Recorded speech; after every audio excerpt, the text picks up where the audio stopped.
అందరికీ నమస్కారం. నేను మీ దేవి. తనువులు కలిసిన వేళ రెండవ భాగం. రచయిత బుజ్జి గారు. ఫ్రెండ్స్, న్యూ స్టోరీ కాబట్టి కథకి లైక్ చేయండి, హైప్ చేయండి, మరి కొంతమందికి షేర్ చేయండి. అలాగే ఈ స్టోరీ మీకు ఎలా అనిపించిందో ఖచ్చితంగా కామెంట్ చేయండి. మీరిచ్చే లైక్స్ వల్ల, చేసే షేర్ల వల్ల, కామెంట్స్ వల్ల మన వీడియో మరికొంతమందికి వెళ్తుంది. దీనివల్ల నాకు మరికొన్ని మంచి స్టోరీస్ని మీ ముందుకు తీసుకురావడానికి హెల్ప్ అవుతుంది. తప్పకుండా మన ఛానల్ని, స్టోరీని ఆదరిస్తారు కదూ. కథలోకి వెళ్ళిపోదాం. నిజంగా మీరు మా అక్కని ఇష్టపడ్డారా అని అంటుంది. ఏం సమాధానం చెప్పరు రానా. నన్ను ఇష్టం లేకుండా పెళ్లి చేసుకున్నారు, నా మీద కోపంతో. కానీ ఏంటి మీరు చేసేది? ఇలా నాతో మీకు అయినా అర్థమవుతుందా? మీరు ప్రేమించే మా అక్క తిరిగి వస్తే అప్పుడు మన బంధం కూడా పోతుందని అంటుంది రానా కోపంగా. పెళ్లి చేసుకుని వదిలేసే రకం కాదు నేను. నచ్చినా నచ్చకపోయినా ఈ జన్మకి నువ్వే నా భార్య అని చెప్పి కోపంగా తనని తన వైపు తిప్పుకొని తన పెదవుల్ని ముద్దు పెట్టుకుంటాడు. అది ముద్దు కాదు, నరకంగా ఉంటుంది తనకి. తనని కోపంగా గాయపరుస్తున్నాడని అర్థమై ఏం చేయలేక అలానే ఉండిపోతుంది. రానా కోపంగా తనని వదిలి తనని బెడ్ మీదకి తోసి తన మీద పడి పిచ్చి పిచ్చి మాటలు ఇంకోసారి నా ముందు మాట్లాడకు, నువ్వే బాధపడతావు. నన్ను వద్దని వెళ్ళిపోయిన వాళ్ళని నేను మళ్ళీ నా జీవితంలోకి రానివ్వను, అర్థమైందా అని తనని పట్టుకొని, నాకు నిద్ర వస్తోంది, నీకు వచ్చినా రాకపోయినా నువ్వు కూడా పడుకోవాలని తనని దగ్గరగా జరుపుకొని తనని హత్తుకొని పడుకుంటాడు. తాను నిద్రపోతాడు. అలానే తన శ్వాస తనకి తగులుతూ ఉంటే తనకి ఎలానో ఉంది. మీరెందుకు ఇంత మొండిగా ఉన్నారు? మిమ్మల్ని ఇష్టపడే మీ మరదలుంది, మీరు ఇష్టపడిన మా అక్క రేపు తిరిగి వస్తే తనని యాక్సెప్ట్ చెయ్యను అంటున్నారు. మరి నన్ను ఎందుకు పెళ్లి చేసుకొని ఇలా చేస్తున్నారని తన కన్నీళ్లకు స్వేచ్ఛనిచ్చి తాను కూడా నిద్రపోతుంది. తను నిద్రపోయాక రానా కళ్ళు తెరుస్తాడు. నీ అక్క మీద కోపంతో నేను పెళ్లి చేసుకున్నా, కానీ నాకు నీ స్పర్శ కావాలి, నువ్వు కావాలి. ఇది ప్రేమ అంటే కాదేమో. నాకు నువ్వంటే ఇష్టం లేదు, కోపం అంతే. కానీ నాకు నువ్వు కావాలి అంతే. నీ కళ్ళల్లో నీళ్లు నా వల్లే రావాలి, నా వల్లే నువ్వు బాధపడాలి, నా వల్లే నువ్వు సంతోషంగా కూడా ఉండాలి. కానీ నువ్వు నాతోనే ఇలానే నా దగ్గరగా ఉండాలి, ఎప్పుడు నాకు దూరంగా వెళ్ళాలని మాత్రం అనుకోకు అని తనని ఇంకా గట్టిగా పట్టుకొని పడుకుంటాడు. రానా ఇంట్లో కింద వల్ల మరదలి కోపంగా, అత్త నువ్వు తనని ఎలా ఇంట్లోకి రానిచ్చావు? బావ తనని పెళ్లి చేసుకుంటా అంటే మీరు ఎలా ఒప్పుకున్నారు?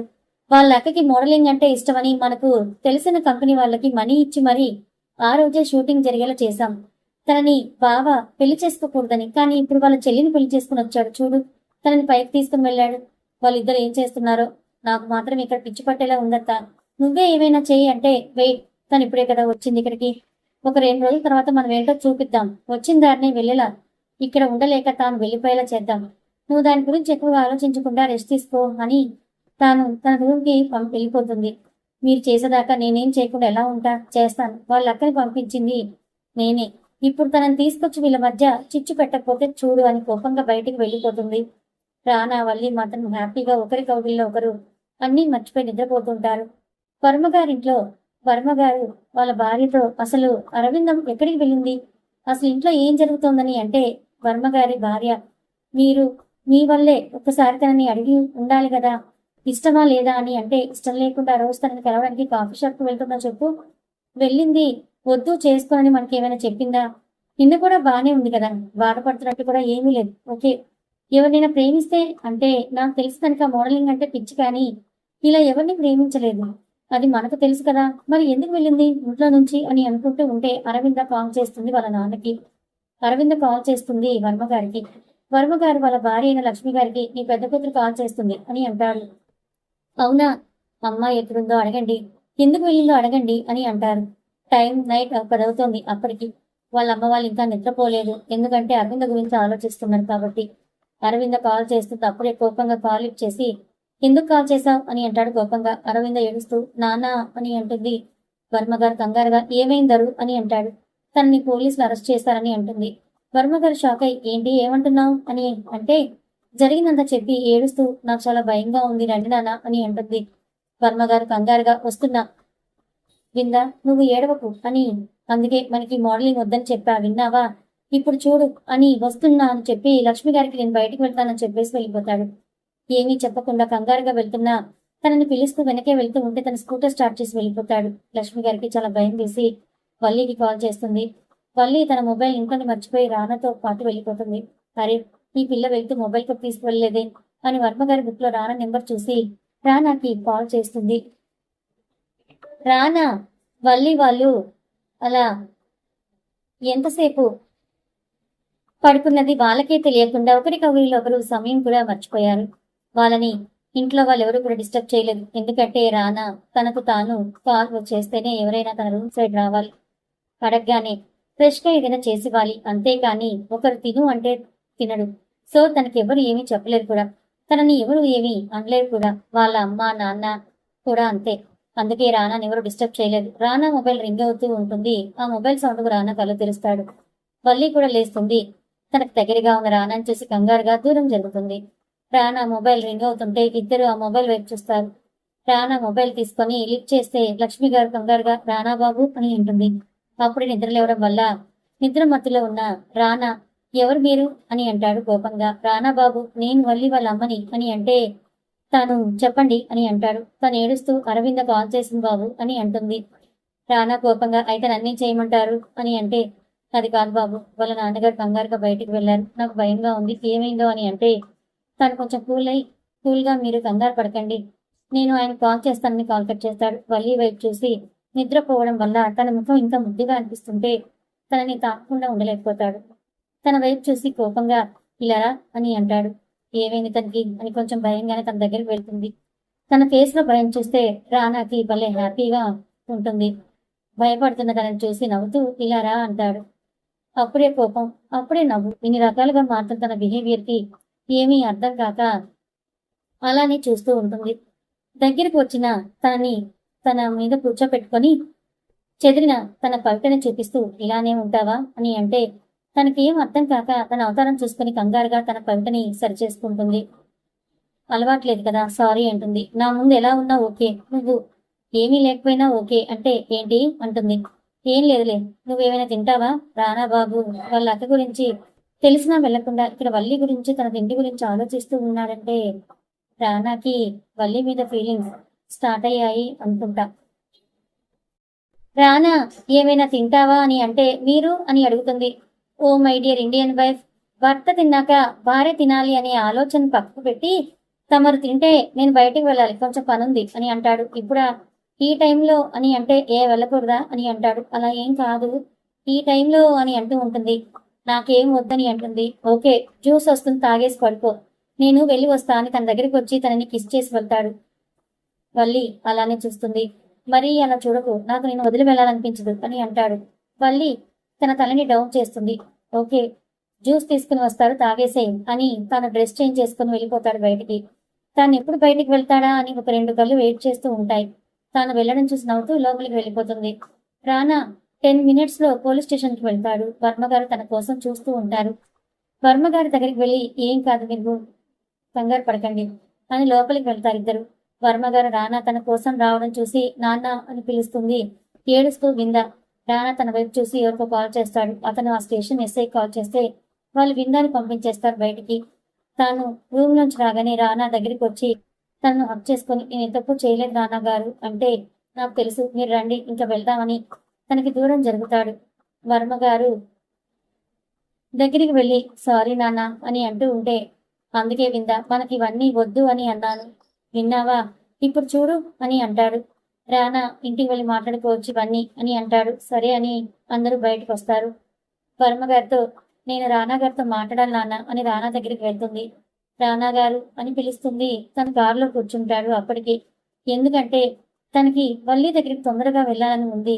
అందుకే విందా నేను మీతో మాట్లాడాలి, మీరు నన్ను ఇంట్లో డ్రాప్ చేస్తారా అని అంటే ఏమీ అనలేక ఓకే అని కాల్లో తను కూర్చోమని చెప్పి వర్మగారిని వెళ్ళండి నేను తీసుకొస్తాలే అని అంటాడు.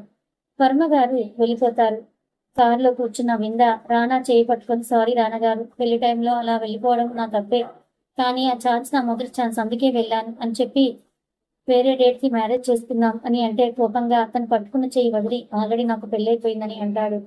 ఏంటి అని షాక్ అయి నన్ను ఇష్టపడ్డానని అన్నారు, వేరే వాళ్ళని అలా ఎలా పెళ్లి చేసుకున్నారు అని అంటే అది జరిగింది ఆ టైంలో అంతే అని అంటే మీరు ఇష్టం లేకుండా పెళ్లి చేసుకున్నారా అని అడుగుతుంది.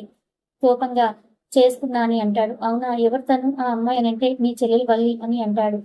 కింద కోపంగా ఏంటి మీరు వల్లిని పెళ్లి చేసుకున్నారా, ఎందుకు నా కోసం వెయిట్ చేయలేక మా చెల్లిని పెళ్లి చేసుకున్నారా, నేనంటే ఇష్టం అన్నారు మరి అంటే కోపంగా, నువ్వు పెళ్ళొద్దని వెళ్ళిపోయావు. నీ కోసం వెయిట్ చేస్తూ కూర్చునేంత టైం అక్కడ లేదు నాకు.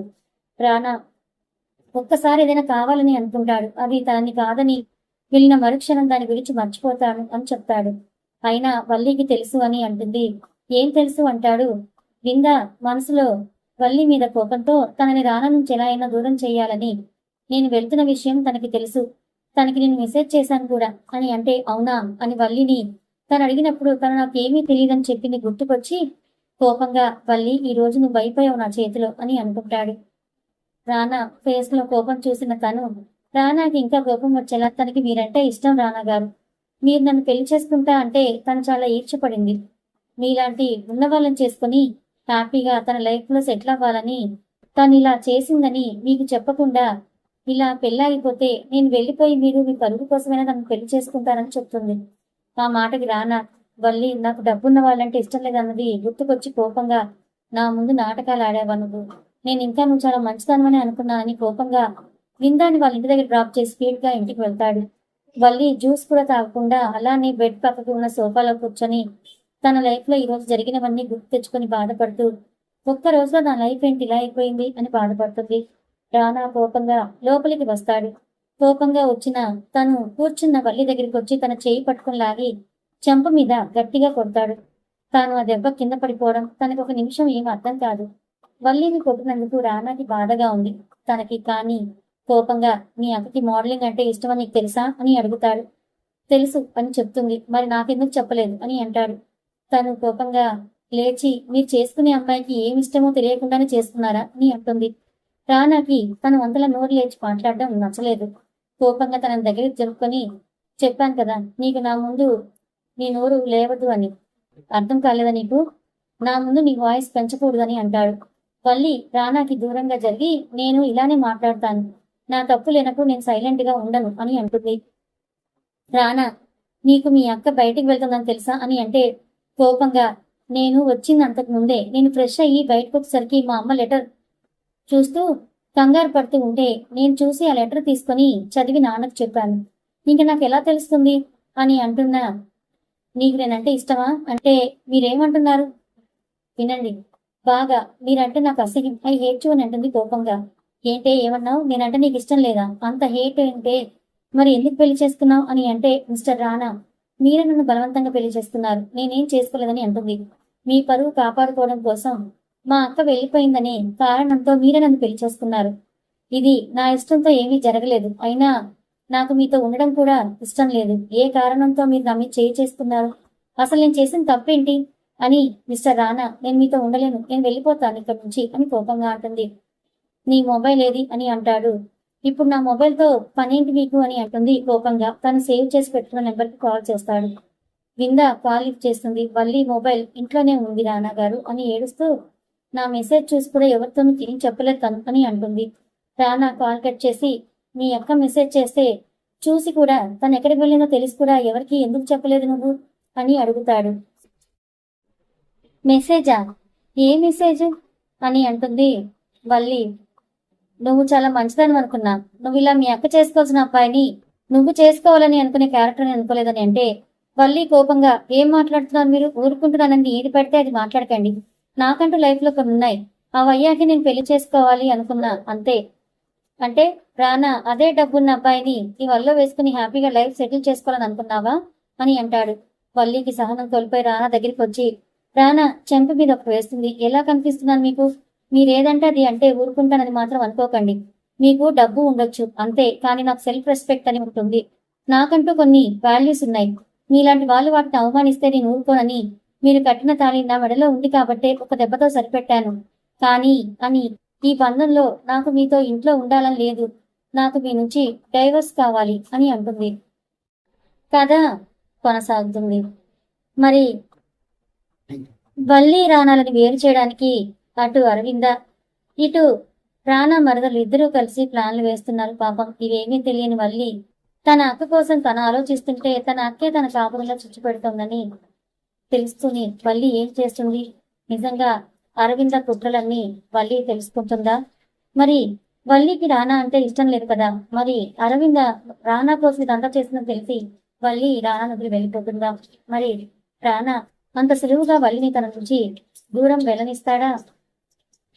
వల్లి రాణాల జీవితం వీళ్ళిద్దరి కుట్రతో ఏ మలుపు తిరగబోతోంది? తర్వాత ఏం జరగబోతుందో తెలుసుకోవాలనుకుంటే ఛానల్ని ఫాలో అవ్వండి. కథ నచ్చితే లైక్ చేయండి. ఇలాంటి మరిన్ని మంచి కథల కోసం మన ఛానల్ని సబ్స్క్రైబ్ చేసుకోండి. న్యూ స్టోరీ కాబట్టి తప్పకుండా హైప్ ఇవ్వండి. అలాగే ఈరోజు కొత్తగా స్టార్ట్ చేసిన మరి దోచిన కథలు ఛానల్ లింక్ అనేది మన ఛానల్ కమ్యూనిటీ ట్యాబ్లో పోస్ట్ చేసింది. ఎవరైనా చూడని వాళ్ళు ఉంటే ఆ ఛానల్ని చూసి సబ్స్క్రైబ్ చేసుకోండి. అలాగే స్టోరీని కూడా ఆదరించండి. Thank you so much.